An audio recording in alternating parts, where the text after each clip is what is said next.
తెలంగాణ రాష్ట్రంలో కాంగ్రెస్ పార్టీ అధికారంలో ఉంది. రేవంత్ రెడ్డి ముఖ్యమంత్రిగా ఉన్నాడు. మరి అప్పులు తెచ్చారు, రైతు భరోసా వేస్తానని చెప్పేసి అప్పు కూడా తెచ్చిండనేటువంటిది మనం మీడియాలో చూసినాం. అయితే ఇప్పుడు ఆ రైతు భరోసా రైతుల అకౌంట్లో జమ అయిందా అని ఒకసారి మనం పరిశీలిస్తే జమ అయినట్టు ఎక్కడ కూడా దాఖలాలు లేవు. ఏ రైతు అకౌంట్లో రైతు భరోసా పడ్డట్టు కూడా మనము కనబడతలేదు. మరి రైతు భరోసా పేరిట తెచ్చినటువంటి డబ్బులు ఎక్కడికి పోయినాయి, ఎవరి ఖాతాలకు పోయినాయి, ఏ రాష్ట్రానికి పోయినాయి, ఎవరి ప్రయోజనాల కోసం పోయినాయి, ఎవరి ప్రయోజనాల వెనుక ఎవరి ప్రయోజనం దాగుంది, ఎవరి మాటల వెనుక ఎవరి చేతుల వెనుక ఏ రాష్ట్ర ప్రయోజనాలు దాగి ఉన్నాయి, అసలు తెలంగాణ రాష్ట్రం సొమ్ము ఎక్కడికి పోతుంది అనేటువంటి చర్చ బాగా కొనసాగుతుంది.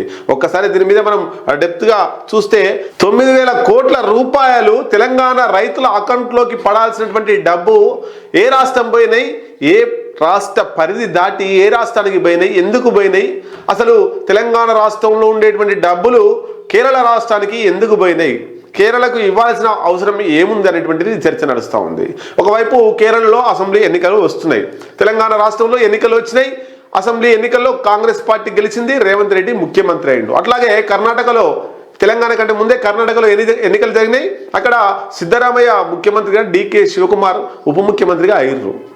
అయితే ఆ కర్ణాటకలో ఉండేటువంటి డబ్బులన్నీ కూడా డికే శివకుమార్ ద్వారా తెలంగాణ రాష్ట్ర ఎన్నికల్లో పెట్టి ఇక్కడ కాంగ్రెస్ అధికారంలోకి వచ్చిందనేటువంటి విషయం చర్చ బాగా కొనసాగింది. మరి ఇప్పుడు తెలంగాణ రాష్ట్రానికి ఎట్లయితే కర్ణాటక నుంచి డబ్బులు వచ్చినాయో ఇక్కడ నుండి బీహార్ కూడా ఎలక్షన్లకు సంబంధించి ఫండ్ క్యాంపెయిన్ రేవంత్ రెడ్డి చేసిండు. ఎమ్మెల్యేలు, మంత్రులు వీళ్ళంతా కూడా బీహార్ రాష్ట్రానికి డబ్బులు పెట్టుబడి పెట్టిర్రు. ఇప్పుడు రాబోయే ఎన్నికలు కేరళలో జరగబోతున్నాయి కాబట్టి అక్కడ కమ్యూనిస్ట్ వర్సెస్ కాంగ్రెస్ ఏముంటుంది, ఎట్లాగైనా ఇప్పటికీ కాంగ్రెస్ ప్రభుత్వం అక్కడ అధికారంలో రావాలనే ఉద్దేశంతో రేవంత్ రెడ్డి నుండి రాహుల్ గాంధీ, ఖర్గే 1000 కోట్లు తెలంగాణ రాష్ట్రం నుంచి పెట్టుబడులు అడిగిర్రు అక్కడ ఎన్నికల ఖర్చుల కోసం. సో ఇక్కడ నుండి 9,000 కోట్ల రూపాయలను అక్కడికి పంపించిర్రు, రైతు భరోసా డబ్బులే అనేటువంటిది చర్చ బాగా కొనసాగుతుంది. ఒకసారి చూద్దాం, మరి తెలంగాణ రాష్ట్రం కేరళ రాష్ట్రానికి ఆసరా కాబోతుందా?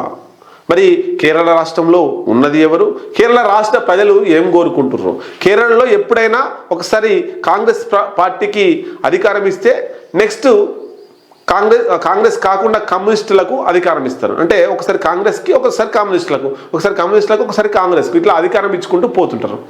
కానీ అనూహ్యంగా 2 సార్లు కమ్యూనిస్ట్ సిపిఎం పార్టీ అధికారంలోకి వచ్చింది అక్కడ. ఇప్పుడు 3వసారి ముచ్చటగా అధికారంలోకి రావాలని, హ్యాట్రిక్ కొట్టాలని సిపిఎం పార్టీ ఒకవైపు ప్రయత్నం చేస్తుంటే బీజేపీ మీద పోరాడాల్సినటువంటి కాంగ్రెస్ వాళ్ళు యూపీఏలో భాగమైనటువంటి, ఇండియా కూటమిలో భాగమైనటువంటి సిపిఎం మీద పోరాటం చేయడానికి ప్రయత్నం చేస్తున్నారు, సిపిఎంను ఓడగొట్టడానికి ప్రయత్నం చేస్తున్నారు. వీళ్ళు ఎక్కడ కొట్లాడాలి?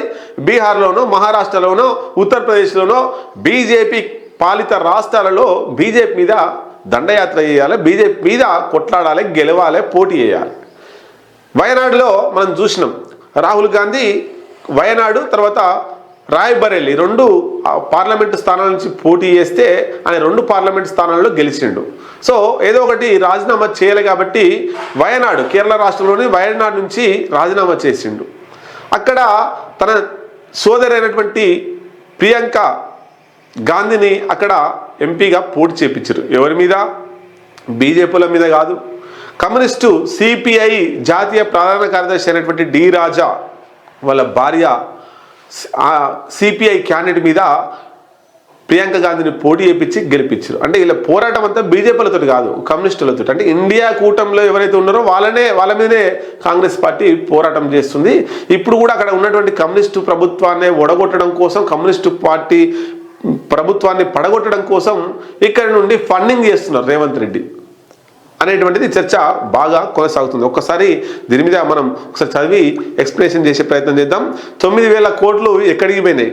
రైతు బంధు కోసం ఆర్బీఐ నుంచి, రిజర్వ్ బ్యాంక్ ఆఫ్ ఇండియా నుండి 9,000 కోట్లు రేవంత్ రెడ్డి అప్పు చేసిండు, అప్పు తెచ్చిండు. అవి మున్సిపల్ ఎన్నికలకు సంబంధించి కోడ్ వచ్చింది. మున్సిపల్ ఎన్నికలు అయిపోగానే రైతు అకౌంట్లో రైతు భరోసా జమ చేస్తామని ఎన్నికల ముందు రేవంత్ రెడ్డి హామీ ఇచ్చిండు. మరి ఎన్నికలు అయిపోయి ఎన్ని రోజులు గడుస్తున్నా కూడా ఆ డబ్బులు ఇంకా రైతుల అకౌంట్లో పడలేదు, ఎక్కడికి పోయినాయి అనేటువంటిది చర్చ చేస్తే అవి కేరళ రాష్ట్రానికి పోయినట్టుగా రాజకీయ వర్గాల్లో చర్చ కొనసాగుతుంది. మరి ఈ రోజుకి రైతు బంధు ఊసెత్తని రేవంత్ రెడ్డి ఖజానాలో రైతు బంధు నిధులపై అనుమానంగా చాలామంది రాజకీయ విశ్లేషకులు చూస్తున్నారు. కేరళ ఎన్నికల కోసం 9,000 కోట్లను తరలించారని బీఆర్ఎస్ పార్టీ ఒకవైపు బలంగా ఆరోపిస్తుంది. ఆరోపణలపై రేవంత్ రెడ్డి ప్రభుత్వం మౌనం వహిస్తుంది. మరి మౌనం ఉండడం వెనుక ఏం జరిగింది? నిజంగా అక్కడికి తరలిపోయినాయా లేదా వీళ్ళతో వాదించడం ఎందుకని ఆగిపోతున్నారా? 9,000 కోట్లపై కొనసాగుతున్న మిస్టరీ. రైతు బంధు కోసమే ప్రత్యేకంగా తెచ్చిన నిధులు ఇవ్వకపోవడం వెనుక కుట్ర దాగి ఉందా? కేరళ రాష్ట్ర ప్రయోజనాలు ముఖ్యమా రేవంత్ రెడ్డికి? తెలంగాణ రాష్ట్ర రైతుల ప్రయోజనాలు ముఖ్యమా అనేటువంటి ప్రశ్న తలెత్తుతుంది. మున్సిపల్ ఎన్నికలు అయిపోగానే రైతుల ఖాతాలో వేస్తామని ప్రకటించిన రేవంత్ రెడ్డి ఇప్పటి వరకు దాని మీద ఒక్క మాట మాట్లాడలేదు. రైతుల ఖాతాలో ఒక్క రూపాయి కూడా జమ చేయలేదు రైతు భరోసా పేరిట.